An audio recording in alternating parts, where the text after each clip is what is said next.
our next caller that we're bringing in, Laura. Hi. Laura, I'm just gonna guess California. We're gonna guess. We don't know. We're never sure where anyone's from. California. Laura, are you from California? Calling in from California? I am calling in from Laura, California. thank you so much for calling in. How can we help you? It's nice weather. How can we help you, right now, Laura? I guess What you is could say. the problem that you have? So Is the it issue great weather in I California? Because it's terrible in Philly. well, I guess I'd rather be in Cali then. But so when it comes to insurance, right?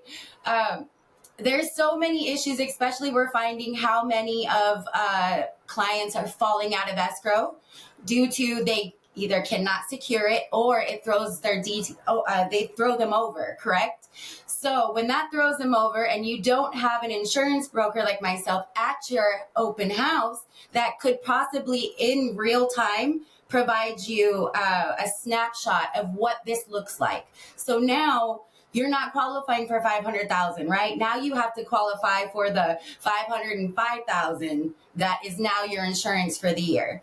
The other problem is that here in California, predominantly now, because fire season is always fire season here. There's never not fire season. And the issue with that means new areas that weren't considered fire areas are now fire areas. So you don't qualify for a regular insurance plan, right? You have to get the California Fair Plan.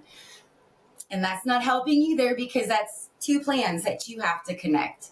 So it is a little trying over here in California. So I'm sorry?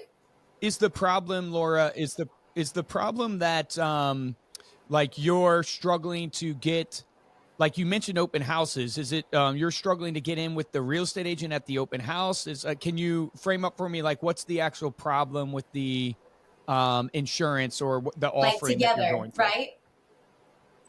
So basically the issue is that real estate, in my professional opinion that I cannot speak for everyone, right? I'll just, for me.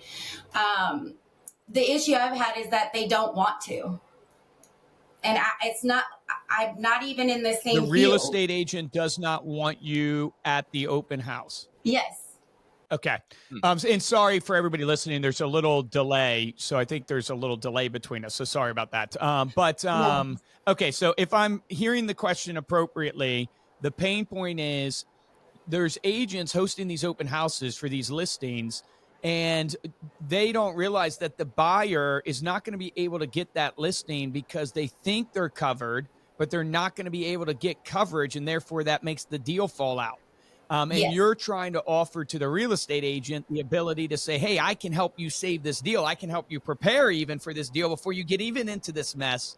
But the agents aren't partnering up with you for that. No. And then the other issue is that we do get what we call the rush 2-3 days prior to closing. And then that's when we find out we need a difference in conditions. There was a fire on the home previously. There's so many things that we find out that they don't understand, that it takes time. And now with all of the redistricting of fire and flood, it's 3 days prior to is not going to be helpful. Yeah, you're really in a tough you're in a tough market too, because so many of the insurance companies in California, they've pulled out. It's just very complicated in California because I have a lot of insurance clients out there. So I understand your question now, and you're struggling with the pain of dealing with real estate agents, man. They are just so unorganized. They're so difficult to deal with. Some of them are very just rude, like Steven and Cody. I'm just kidding. So I get your problem now. But the truth is that is one of the issues. Like one of the issues is you're dealing with people who are at the beck and call of their clients. And so they're spending all their time and energy trying to deal with their clients that they're not actually stepping back and building their business and strategizing and building operations. And this is why you're seeing a huge movement in real estate towards teams, because teams actually see this and they're putting in operational structures to try to take care of this flow. But I know even Acree Brothers struggles with this. My challenge to you would be, it feels like, and I'm a little bit assuming here, but it feels like you're offering, but you're not doing. And the problem with offering, it's like seeking permission is to seek denial in sales. Here's what I mean by that. So if you go to Stephen and Cody and you go, guys, let me come to your open house. You know, I can be there to answer questions. I can be there to help make sure your client knows what they need. That is awesome. It's a great offering, but it's seeking permission. And by nature of human beings, they just deny because they don't have any other, they have such limited bandwidth. They don't even have the bandwidth to tell you, do I want you there? Do I not? Do I want to investigate this? Do I not? What I would challenge you to do is actually just assume the close and literally go and try this with the top teams. This is what I would do if I'm in your shoes. You have such value that you're offering. So you just need to assumptively close these real estate agents instead of saying, hey, do you want to do this? Say, we need to do this, and put together the kit for them that's dual branded with you and them. Bring them the kit. Say, hey, I put this kit together for you for your open house. Hey, I'm going to show up on Saturday with you at your open house and show up. I would start assuming, because you have a value proposition that's so valuable, but Cody and Steven are so focused on their client, they're just not going to take the time to spend the energy to figure out how that offering is going to play in to their system. That would be my take, is that you're just not assuming the close. I'm still, Luke, struggling with like holding an open house. Why we would want you there, Laura, at the open house. With that, I understand like the marketing side, right, piece where you'd have that as a handout to people to understand insurance and get you through the door, and you call the clients and you send those clients back to the real estate agent as the professional, right? But I wouldn't want an insurance person at my open house, because I'm there, like Luke said, to sell the client, right, on buying the house. I'm actually not going over details at the open house, because I don't want to sit down like this is a buyer's consultation. If I started to consult with someone at the open house, I would lose them, right? So my goal is not to, start giving them overload of information, but to get an appointment set and then walk them through the details of the transaction. And what you're wanting is it. It's almost like you want Laura at the appointment, not at the open house. Yeah, you want Laura at the appointment for sure. And then you want Laura on the back end to, we can send, I would send, we do send. We send our leads to our insurance person right off the bat under contract, and they start working on the file so that they can make sure they have that up front before closing, way before closing, so that we can actually get this deal closed. But open house doesn't sound like it's a value proposition from the insurance side to the real estate agent. So this is how I look at it. And of course, and when you're looking at open houses, I remember when I was a buyer, I was looking at not only can I afford this home, I was looking at, oh my goodness, I'm going to have to knock down this and do that and do this and do that, right? Now I don't even know what's in my homeowner's insurance. You know what I mean? So this is how I bring up. See this? Hello. So this is my looking good. Hey, for everybody listening to this, she's holding up one of her magazines. Yeah. So I love it. Gives you an idea of what is in homeowners. So I understand you're saying you would not want me at your open house. However, you've never had me at your open house, so you wouldn't know. However, I'm very good at what I do. And I'm not one of those who tries to browbeat a bar. I'm just letting you know, period, point blank. This home is here. If you have questions, I'm more than happy to answer. If not, I'm just here to assist. That's all. And honestly, when you see how much value it does bring, and the closing, which means that you close on time, I mean, and you're in one-stop shop because we're all together in it. I mean, wouldn't you look better in a package? Yeah, but you're missing the point. You're missing the point of what they're saying, Laura, is you have potential to mess up their ability to close an appointment. So they need you and they need your value. But if you come in at the beginning of the funnel, you could have a chance of throwing in info that now they have to weave and bob around, and they don't know your industry. So now you're throwing the salesman off its game. It's kind of like this. If I was selling you the magazine and I brought my digital magazine salesman or social media salesman onto the call, it's not that they don't bring value. It's not that they're not really good. It's that you're introducing another variable that messes up the funnel of the sales pitch to get them to appointment, where it feels like you should be going, oh, how do you actually sit down with the real estate agent at the appointment?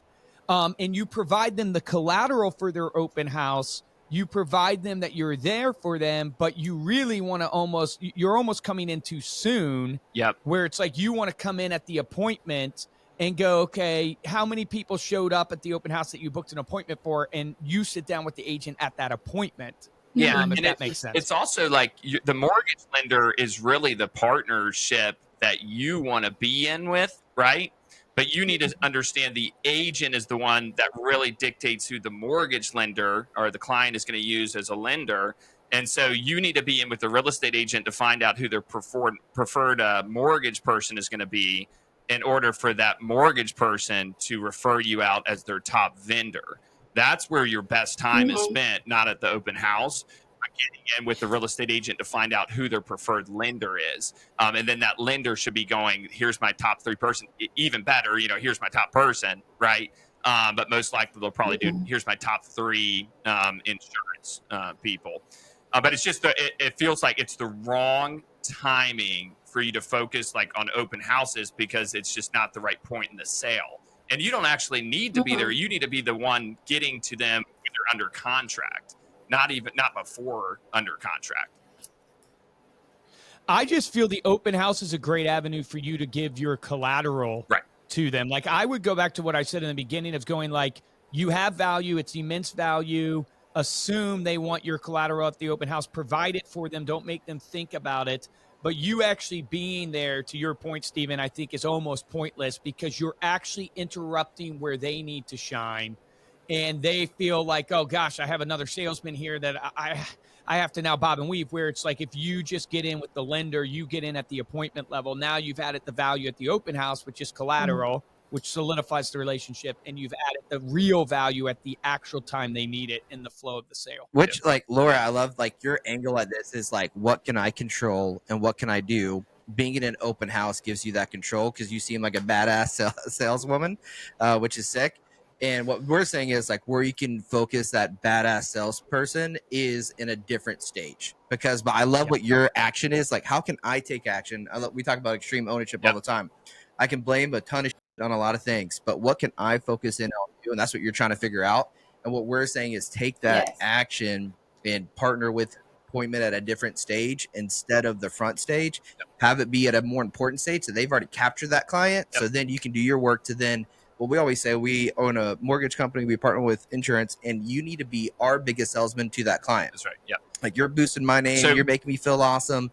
And that's when you come in and you kind of save the day in a sense of encouraging me and then helping the client. So your action items are to call every single real estate agent, have a one-on-one meeting with them, find out who their preferred lender is, and call that lender and be that preferred insurance person for that lender. And then you're in relationship with both parties, so the real estate agent and the lender, and then you'll capture way more insurance business. Right. So I do also want to preface, maybe I should have started with this. I am also a realtor, a real estate agent, however you want to call it. So nice. I do belong also to that. That's where this came in first. However, I am also an insurance broker because I offer everything in one-stop shop. So I have actually done little trial runs with this. And how it works is basically I'm there with, they have the open house thing and then I have my insurance thing and they see the house, what is being insured, and they walk around with that along with the open house. Now, we do know now in I know it's worldwide, I guess now, you can't even say anything until you sign that you're going to work with me, right? So therefore, the issue becomes they don't even know they're going to work with the client or not because now the clients right now are a little off with that. So the insurance broker I have found, I've come in and said, hey, you know what? We offer a one-stop shop. I'm an insurance broker. Hi, Laura Ashley, the agent.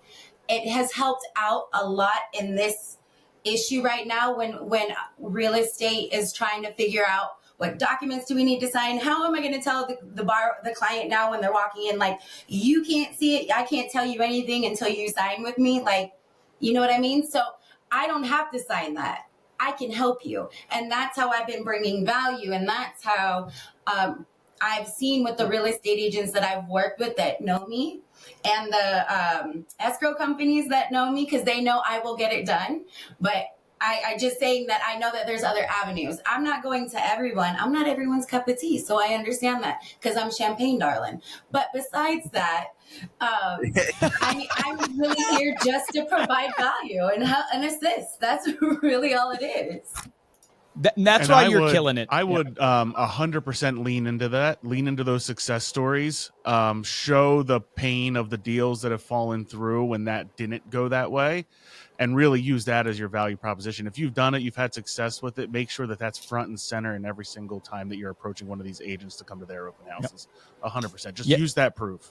Putting a tack on it for you, Laura, and I love it. I love what you're trying to accomplish and do. I think it's the right thing. My advice to you would be you're swimming upstream when you don't have to. You have the value. The value's there. If I was giving you the action plan, it would be create the collateral like you said. Here's the house. Here's what it's insured. Do that for the realtor. That gets you solidified in relationship. You don't have to show up to the open house, but you're provided value. And then do what Stephen and Cody said, which is call those real estate agents. Who's your number one lender? Call out to those lenders. Become their number one insurance agent. Spend your time on that. I promise you'll get better results than trying to get the agent to let you into their open house, because you'll do it, but you'll only do it with the ones you trust. Laura, I believe in you. Yeah, Josh believes in you, but he's wrong. You'll do it, but it will only be for the people that you build great relationships with. And I'm saying if you want to scale it faster, and a faster way to get the relationships, provide the value at the open house with the collateral, and then get them on the back end. And then they might actually let you into their open house, but it will be because of the relationship. Show That's the pain, show the proof. You will win. Laura, you have been amazing. Friend us on social. We really appreciate you coming on. Sorry for the delay. I know it's a little bit delayed back and forth, but really appreciate you coming on. And thanks for being a client. You are awesome. Thanks, Laura. Thanks, Laura. Bye.